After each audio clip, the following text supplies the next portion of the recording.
Hey guys, and welcome back to the JTO channel. And obviously, this is a Chelsea news video. We're back. We're back again. Back again. Yeah, big up troops in it. You get me? Yeah, blood fam. Yeah. Anyway, the mighty Chelsea. The mighty Chelsea. The mighty Chelsea. What am I doing? Yeah, I'm really sorry, guys. If you want to click off the video and you think I'm a weirdo, then that's absolutely fine. But if you want to subscribe for more content, and I'll be trying to bring you more when it's concrete news. Because do you know what it is with the transfer window? May I start with this? Yeah, you will see a lot of links and rumors to bare people that we probably won't get, and it's so unlikely that we'll get them. So it's like, what's the point of making a video on this player and that player? It's like there's no concrete offers on the table for these guys until I hear actual concrete news, as in a bid or like personal terms or something like that. Then cool, I can actually make a video on it. And with Sterling today, I feel like I can make a video on it too. And I'll talk about Dembele a little bit later on. And another thing I want to address as well, real quick, yeah, is, and this thing's really annoying me. I made a thread on it earlier on Twitter, right? Have you noticed that every single player we're linked to, um, these reporters, these journalists have always said Tuchel is a big fan of these players. Now, I get it. Tuchel's talent ID isn't great. I think we should all agree on that. It's not the greatest. But I do agree with us having to give him the keys to and back him properly in terms of he has a big say on what we do in the transfer window this summer. But these journalists and reporters are sort of taking the piss. They've said that Tuchel is a big fan of Gvardiol of Leipzig, Koulibaly. They've said he's a big fan of Kunde. They said he's a big fan of Declan Rice, Sterling, Jesus, Nkunku. Who else is there, fam? Oh my, Delict as well. There's 8 players I've mentioned to you. And even in terms of players we currently have in our books, they say he's a big fan of Emerson, even though I like Emerson. I actually rate Emerson. But Tuchel, a big fan of Emerson? Really? Really? Come on. Like every single player we've been linked to, yeah, they've always said Tuchel is a big fan of that player. I'm sick of it. He's not a big fan of every single one of these players that we're getting linked to. No chance. No chance. No chance. I don't care. I don't care what anyone tells me. I don't care how much he's getting backed. He does not rate every single one of the players that we've been linked to over these past few weeks or over this transfer summer period. No chance in hell.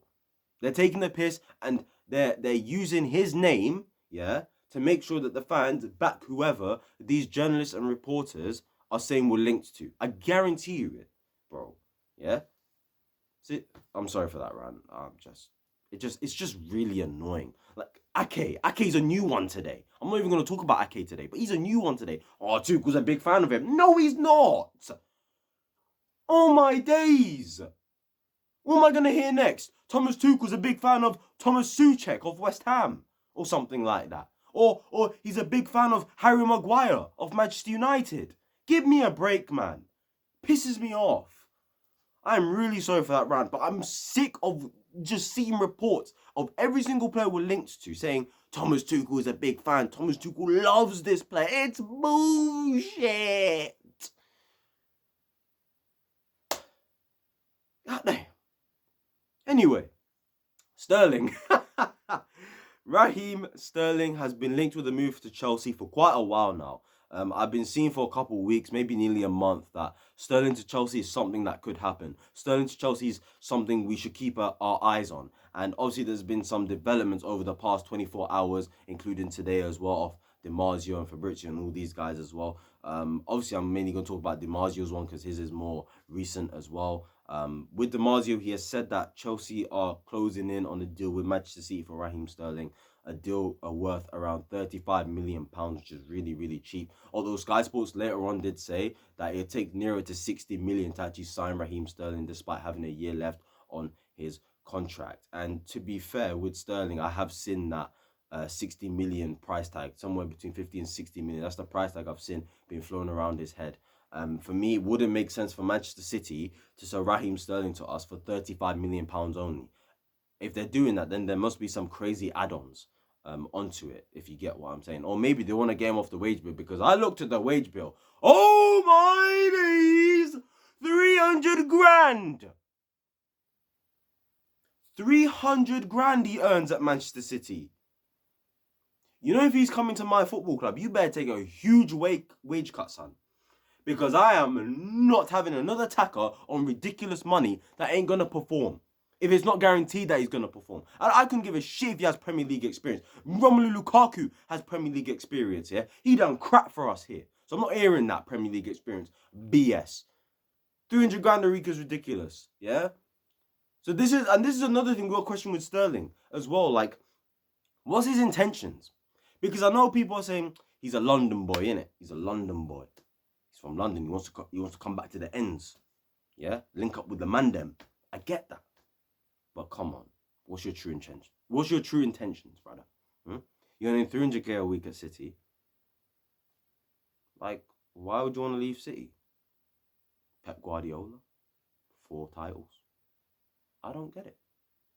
Anyway, so with Sterling, when it comes to the price, if it's 35 million, I think it's a risk worth taking. If it's 60 million, hell no. Goodbye, see you later, go get me Dembele. Now, I'll talk about Dembele later, but with Sterling, he's an interesting player because I respect Sterling for the career he's had and also the setbacks he's had and the way he's always managed to come back from those setbacks. You know, when you go down, you always have to get up. You know, can you get up when you get striked down? And every time Raheem Sterling's been, you know, striked down, he's always managed to get back up and prove people wrong. But my question with Sterling is, I do you think he's the right profile of attacker we need? Because I've always thought we have Sterling type players at our club already. Now, whether you think Sterling's better than these guys or not, I don't care. This is not the point I'm making. I'm talking about pure profile. I think he's got a similar profile to Pulisic. I think he's got a similar profile to Timo Werner, except he's just more techie than Timo Werner. So this is why I'm questioning whether he's the right profile we need. His best position is on the left-hand side. Pulisic and Hudson-Odoi's best positions are on the left-hand side. And so is Timo Werner's in this system. Now, of course, if he comes in, an attacker will obviously leave. You wonder who will that be. I think as of right now, Lukaku is going to leave. And I think the other two favourites are Ziyech and Werner as of right now. Maybe Pulisic might be in that as well, to be fair. And another thing is, I will say about Sterling is, he does score a lot of goals, to be fair. I saw his record at Manchester City. He's got like nearly 400 appearances. And he's got like over 200 goal contributions or something like that, which is ridiculous and really, really good. So I gotta respect. He's won 4 Premier League titles. His experience, I think his experience will be helpful to us as well as an attacker.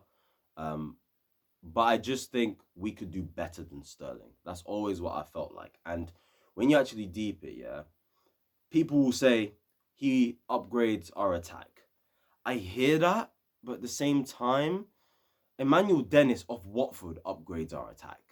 Does that mean I want him? No. Personally, I actually don't want Sterling. I'm just going to be honest with you. I'm not interested in Sterling. Sterling doesn't excite me. Sterling's not one of those players that he makes you get up your chair, innit? You know, when he does something crazy and you're like, oh, shit. You know when Messi's on the ball or when Neymar's on the ball or when even a Dembele, I'll go more realistic, like a Dembele or even a Jack Grealish even of Manchester City. Those are the types of players that get you off your seat. Sterling doesn't excite me, okay? He doesn't. Not like that. Well, not like, you know, not you dirty boys and girls, everyone watching, forget that. I'm talking like, you get me, like, you know, when he does something crazy and you get up your seat and you're like, yo, whoa, that was sick. But, yeah, like, he just doesn't. And on top of that, another thing people will say is, oh, he upgrades our attack. And I think I said that already, so my head must be spinning. But another point I want to make around that is, last season, he only scored 13 Premier League goals. And the season beforehand, he scored 10 Premier League goals.